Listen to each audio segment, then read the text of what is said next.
Je vais vous parler d'Arnaud qui a fait appel à moi pour ses bureaux professionnels. C'est donc une personne qui travaille dans une société assez sérieuse, hein, voilà, qui a pignon sur rue et qui hésitait beaucoup à faire appel au Feng Shui parce qu'il avait peur qu'on le noie un petit peu sous des tas de babiolos, de couleurs toutes plus farfelues les unes que les autres, et j'en passe. Donc nous avons énormément échangé. Je lui ai expliqué en quoi consistait le Feng Shui traditionnel. Et c'est vrai qu'une analyse professionnelle est assez onéreuse, hein, parce que généralement, ce sont des locaux qui sont assez grands. Donc ça demande beaucoup de travail, il y a beaucoup de pièces, etc., beaucoup de choses à regarder. Et il n'avait pas envie voilà, d'y mettre le budget que j'avais chiffré moi sur mon devis. Donc, je l'ai redirigé vers les e-books. Il a commencé tout seul avec l'e-book sur les étoiles volantes. Il a attaqué quand même sévère, hein. Il n'a pas pris la partie la plus facile pour démarrer.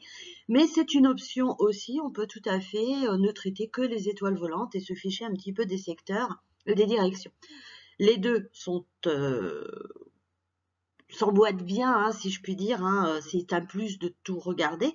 Mais après, on a le choix aussi de ne travailler que sur les secteurs, que sur les étoiles, ou même que sur l'école Sun-He du paysage aussi, si on le souhaite.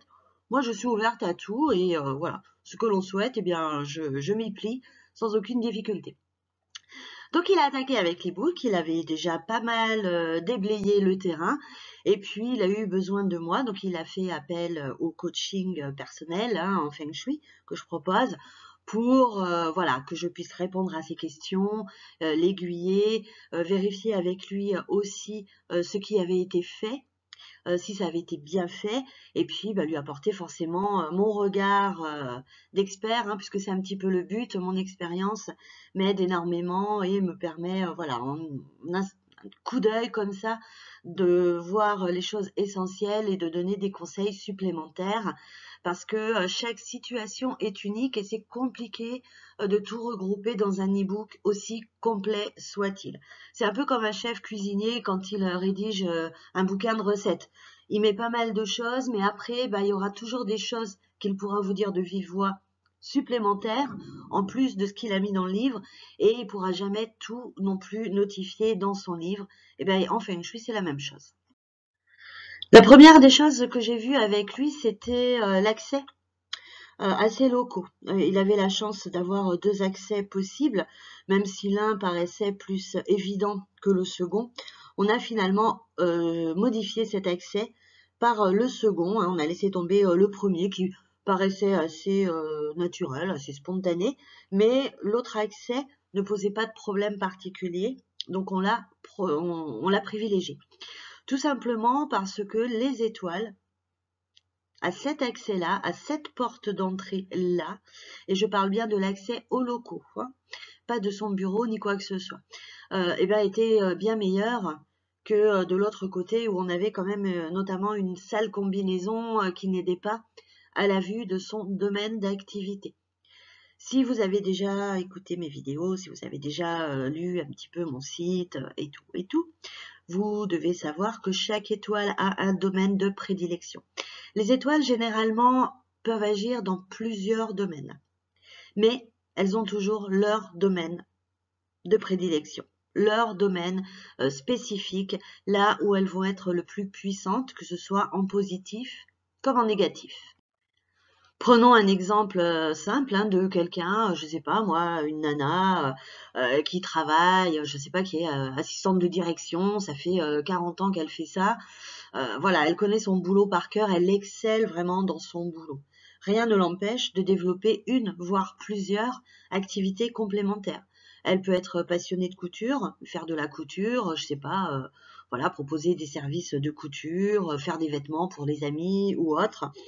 Elle peut, je sais pas moi, s'adonner à la peinture, à l'écriture, enfin à tout ce qu'elle veut, à la musique, bref. La porte est ouverte à toutes les options. Il n'empêche que ce qu'elle maîtrise le mieux de par sa nature à elle, c'est l'assistanat de direction. Voilà, c'est un truc, elle peut le faire les yeux fermés, elle se pose pas de questions, ce sont des automatismes, elle a tous les trucs, toutes les ficelles, elle est excellente. Eh bien, c'est pareil pour les étoiles. Prenons par exemple l'étoile 2 de la maladie. c'est donc l'étoile qui, par définition, agit sur la santé et apporte des maladies, plus ou moins graves, hein, maladie, il ne faut pas voir tout de suite la chose terrible, ça peut être, je sais pas moi, des rhumes à répétition, des bronchites, des choses comme ça, enfin, tout un tas de choses, hein. Après, la porte est ouverte à toutes les options de problèmes de santé que cette étoile peut apporter. Par contre, elle peut rendre aussi d'autres choses malades, comme les finances par exemple. Bon, vous imaginez des finances malades, ce que ça peut vouloir signifier. Elle peut agir aussi sur des relations, en les rendant elles aussi malades, c'est-à-dire apporter une dégradation des relations. Donc vous le voyez, son action principale majeure, c'est la santé. Par contre, derrière, elle va amener ses qualités de ce qu'elle est, elle, par nature, à tous les domaines qu'elle va toucher, selon, par exemple, qu'elle sera en étoile de montagne ou en étoile d'eau, voilà, selon la pièce où elle sera, et tout un tas de critères dont il faut tenir compte aussi. Ensuite, en changement numéro 2, j'ai proposé à Arnaud de déplacer son bureau, qui était dans une pièce peu favorable, hein, puisque cette pièce accueillait l'étoile 5 de montagne. Hein, donc celle-ci, on sait qu'elle n'est pas là pour un an, mais qu'elle est là pour longtemps, même si on se rapproche de plus en plus de la nouvelle période. Mais bon, il nous reste quand même une paire d'années à tenir. Hein. Et on a vu ça ensemble, hein, parce que bien évidemment, je peux comprendre que pour des raisons stratégiques, pratiques, de confort, enfin, ou de ce qu'il veut, voilà, il puisse refuser. Bon, heureusement, il a fait appel à moi. Il m'a dit, bah moi, si je fais appel à vous pour tout refuser ce que vous me proposez, c'est un peu dommage. Je lui ai dit effectivement. Donc, on a décidé de déplacer son bureau pour fuir donc cette 5 et on l'a mis dans une autre pièce. Hein, donc voilà, il a eu le libre cours d'aménager cette nouvelle pièce avec mes conseils. Mais dans cette nouvelle pièce, il a pu accueillir l'étoile 6 qui est la mieux adaptée à sa situation. Et là encore, si vous connaissez un petit peu les étoiles, vous voyez le pourquoi du comment. Et de ce qu'il m'a dit, je crois que c'était 3 semaines à 1 mois plus tard, de mémoire, ça a été assez radical ce changement, plus rapide même que la porte. Enfin, dernier changement majeur, hein, vous voyez que finalement en 3 points, ça a été réglé cette histoire-là. On a orienté son bureau différemment, c'est-à-dire qu'il ne l'a pas déplacé dans une autre pièce pour le remettre au même endroit, dans la même direction qu'il était avant. Et je l'ai fait regarder notamment vers une bonne étoile de montagne pour des raisons évidentes de management. Je l'ai fait également regarder vers une bonne direction et puis je l'ai placé dans un bon petit tai chi aussi. Alors à cela s'est ajouté quelques petites pièces de entre guillemets décoration hein, pour renforcer cette étoile 6 qui, comme vous devez le savoir, est une étoile métal. Donc voilà, par simplement des petites choses, voilà, je l'ai conseillé sur la couleur des cadres, voilà, si vous voulez changer le tapis de son bureau, quelle couleur privilégier, quel matériau, pardon, privilégier également s'il achetait, je sais pas moi, un petit bibelot, un petit truc qu'il avait envie de mettre, puisque c'est un bureau aussi où il reçoit, donc il y a un petit salon de convivialité, hein, si je puis dire. Donc voilà, avec quelques petites choses disséminées qui ne se remarquent pas, hein, que vous ayez un porte-crayon gris ou blanc ou noir, franchement personne ne va y voir là le signe d'un feng shui omniprésent. Et grâce à ces changements, donc, eh bien, sa situation s'est quand même grandement améliorée. Bon, encore une fois, hein, j'ai pas tout le mérite parce qu'il avait déjà fait pas mal de boulot lui-même par tout seul. Moi, j'ai eu juste à regarder un petit peu les plans, ces étoiles, voir comment on pouvait rendre tout ça perfectible davantage, hein, si c'était possible. Effectivement, on a axé sur ces 3 points-là. Je me rappelle aussi qu'on avait mis une plante ou 2 dans des couloirs à des endroits stratégiques, mais sincèrement, côté déco, on n'a pas fait grand-chose. On a vraiment axé sur se placer sous la coupe d'une bonne étoile pour bénéficier au maximum tout le temps qu'on est dans cet endroit-là de la bonne influence, hein, notamment lui par son bureau. Et puis voilà quoi, hein, permettre aussi de rentrer par une autre porte a été quand même quelque chose de sympa parce que ça a évité bien des ennuis et ça a permis de profiter quand même d'une super étoile, donc ça c'était top. Et puis, en gros, on s'est à peu près arrêté là.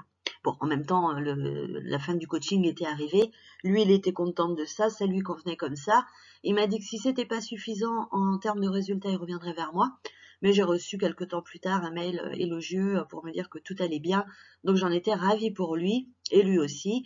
Et de temps en temps, voilà, on se fait un petit point, un petit check comme ça, notamment comme là en février pour les étoiles annuelles pour voir s'il y a des petites bricolettes à mettre en place.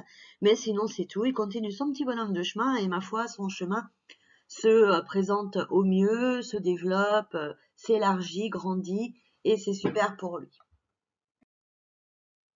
Voilà, avec l'exemple d'Arnaud, j'ai voulu montrer véritablement que ça sert à rien de vouloir tout chambouler dans tous les sens, de déménager, de mettre la cuisine en haut, les chambres en bas ou que sais-je. Non, on n'est pas forcément obligé de tout mettre sans dessus, dessous. Et il suffit souvent de petites choses, mais ciblées, précises, concises, pour déjà commencer de voir sa vie changer et s'améliorer parce que ça reste quand même le but du Feng Shui, vous apporter une vie meilleure et plus douce. Je vous souhaite le meilleur du Qi et je vous dis à bientôt.